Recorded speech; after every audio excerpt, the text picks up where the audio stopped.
Makeup गरेर चिटिक्क पर्न कसलाई मन पर्छ साथीहरू, कसैलाई मन पर्छ कसैलाई पर्दैन है। मलाई त एकदमै मन पर्छ। आउनुस् मसँगै मेकअप गरौँ। सबैभन्दा पहिला त नमस्कार एन्ड स्वागत छ हजुरहरूलाई मेरो मिनी ब्लगमा। म चाहिँ बिहान उठेर हात मुख धोएँ, ब्रस गरेँ, फेसवासले मुख धोएँ, फ्रेस भएँ अनि खाना पनि खाएर आइसकेँ रुममा।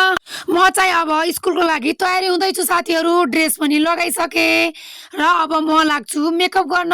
नर्मल मेकअप गर्न मलाई मनपर्छ, त्यति धेरै त गर्दिनँ।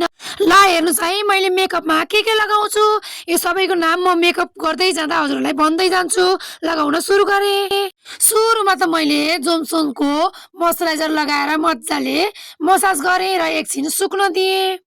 एकैछिनमा मोइस्चराइजर सुकेपछि अब मैले लगाएँ सनस्क्रिम, युभी गार्डको सनस्क्रिम।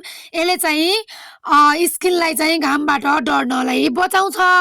एकैछिन सनस्क्रिम लाएर यो पनि मजाले सुक्न दिएँ। एकछिनमा अलिकति सुकेपछि अब पालो आयो फाउन्डेसनको है। मलाई थोरै फाउन्डेसन लाउन मनपर्छ, यसले चाहिँ अनुहारलाई अलिकति राम्रो बनाउँछ। अब मैले लगाएँ थोरै फाउन्डेसन, यसले पनि एकदमै राम्रो बनाउँछ र एकछिन यसलाई मैले सुक्न दिएँ है। एकछिन सुकेपछि एकदमै आकर्षक र राम्रो देखिन्छ। जति मेकअप गरे पनि काली नै छस् भन्नु होला। मेकअप गोरो हुनको लागि गर्ने होइन, घामबाट बच्नको लागि र अनुहार सफा हुनको लागि लाउने हो साथीहरू।